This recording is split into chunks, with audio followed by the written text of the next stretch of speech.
Aloha CHW130 students. Welcome to fall break. Today we're going to talk about focusing, which is also one of the things that is discussed in Chapter 8 of Essentials of um, Interviewing and Counseling.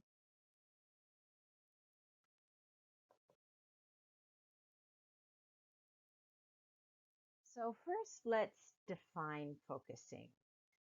So the reason we do focusing is because it helps clients become aware of where they place responsibility for their issues and concerns. In other words, are they blaming themselves for what's going on, or are they blaming others? Uh, Focusing enables the client to take a more comprehensive view. It allows them to, see further than they would without the focusing. And we're going to get some examples of that. It also uncovers factors related to the cultural or environmental context that are often missing in traditional counseling theory and practice.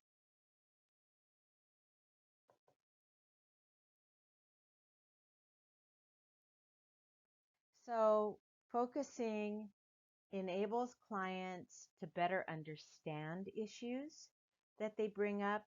It can help them focus on central issues, um, either by you asking them what they want to focus on, or say you keep hearing something come up over and over and over again in what they're saying. And they may not realize that that's their focus, but it actually is. And so when you use focusing techniques, you can help the clients uncover that. Focusing improves decision making for the client because they are getting a better understanding of the issues and a more comprehensive view. It also facilitates cognitive and emotional development. So it by helping them to see or get an idea of the context around their issue or problem, it does help them think it through better and also realize, maybe this isn't, maybe I don't have to feel so defensive about this situation, or maybe this situation wasn't intended to hurt me or whatever. So in that way, it can facilitate cognitive and emotional development in the client. And it also enables better understanding um, of the client's relationships within context.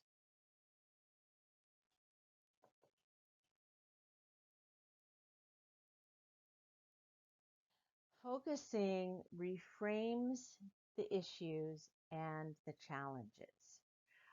So, in other words, it can help the client look at the issues they're facing or the challenges they're facing from a different vantage point.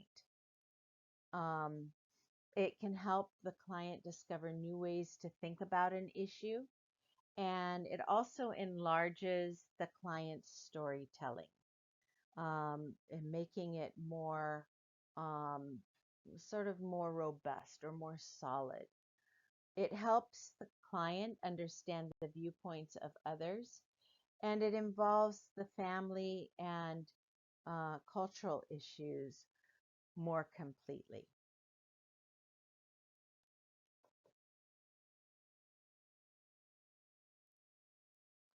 So, what can you anticipate in terms of how the clients will respond if you use focusing skills? Um, and what is likely to happen is that an issue that was once seen as a simple decision with only a few choices now has multiple dimensions. and more options for action. So, before the client may have thought, oh, my wife says I'm drinking too much.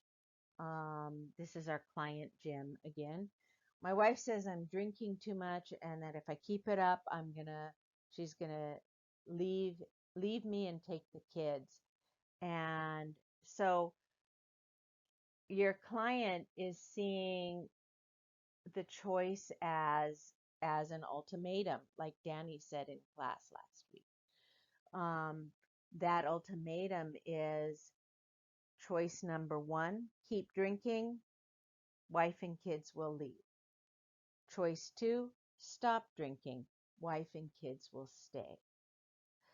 Where in reality, those are the two extremes, and there's a whole universe in between that the client may be able to take action on, instead of just one or the other. And that's what we mean, that when you focus the client, when you use your focusing skills, the, the client, will stop seeing things as so much, all good and all bad, or all positive, all negative, all yes or all no.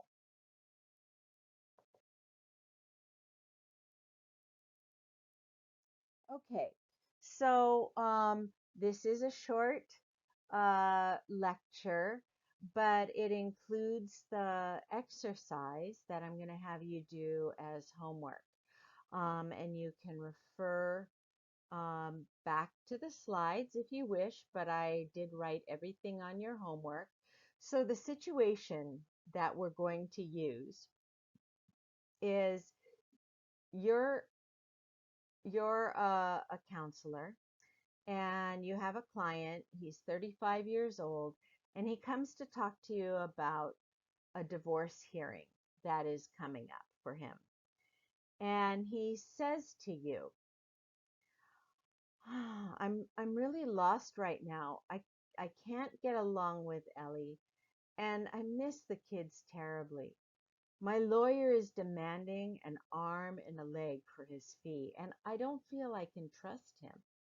I resent what has happened over the years, and my work with a men's group at the church has helped, but only a bit. How can I get through the next 2 weeks? Okay, so the first part of your homework is to write about this client's issue on your worksheet. And then the second part of Okay, so the second part of your homework exercise um, is to write some alternative focus statements. So again, using what the 35-year-old man who's going through a divorce, using that statement of what he said before, the first uh,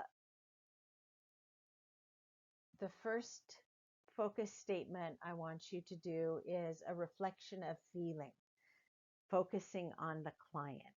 Okay, so you want the focus to be on him and you want to reflect what he seems to be feeling. The second one is going to be focused on the main issue, what you think the main issue is. And you're going to ask an open question that leads to the client focusing on what you think the main issue is. The third statement is to focus on other people. So there's a couple of others that he mentioned. He mentioned the lawyer. He mentioned his soon-to-be ex-wife. He mentioned his kids. And he mentioned the men's group at church. Um, However, the next question is focusing on the family. So maybe choose the lawyer or the men's group and write a closed question that puts the focus on one of them. The fourth statement is an open question that focuses discussion on the family. Okay, so his wife or his kids. Um, the fifth one is a reassurance statement that focuses on we. And when I say we, I'm talking about you and the client. Okay, so you're in a session together. So there's things that you've done together. So even if it's just, discussing the situation. So, we've discussed the situation. Okay. And so you want to add some reassurance, something that will reassure him while focusing on what you as a counselor have done with him as the client. The sixth statement is a self-disclosure statement that focuses on yourself, the interviewer. So a self-disclosure statement is where you tell the client something about yourself. Now, you don't want to do this too often, but every once in a while, it can help the client to hear, um, that you have similar thoughts or you have similar feelings or you've been through a similar situation. Now, none of you have gotten divorced before, and as far as I know, and you don't have kids, so you haven't really been in the same situation that your client has been. But I'm pretty sure if you look at what he expresses his feelings to be, that you have had some of those feelings. Okay, so maybe, it's like, oh, I remember when I felt that way. Um, you know, that can help the client see, it can help him see that he's not the only one going through this. And then the last statement is a paraphrase statement focusing on the cultural or environmental context of the issue. Okay, so what's going on around him, whether it's cultural, social, environmental, you know, think of the outer ring of the ecological model. So what's going on around him, um, and focusing the conversation on that using a paraphrase statement. Okay, so um, these questions are all on the worksheet. They are written slightly differently, but they're the same questions. And there's a few more questions for the first part of the exercise. Now, if you find yourself getting stuck because in this presentation I didn't go into a lot of detail, the chapter 8 goes into a lot more detail, and it also has some examples, some good examples in the boxes, um, and the charts, so that you can sort of get a better picture of what focus about how alternative focus statements work, what they do for the client, and so on. Okay, so you can read the chapter before you answer these questions if you're having difficulty answering the questions. And okay, have a happy Monday.